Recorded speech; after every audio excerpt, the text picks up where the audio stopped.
In today's super short video, I'm letting you in on the truth about getting followers on Pinterest.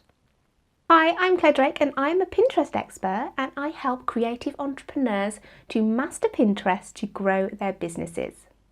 Okay, so you're here because you want more followers on Pinterest, right? Sure, I get it, but honestly, don't bother. Really, you don't need to bother with it. Apart from a bit of social proof, and some of your followers are going to see some of your content. To be honest, there are other metrics that you really need to focus on to get success with Pinterest, and followers just isn't there. And it really is just a waste of your time to focus on that. So please don't.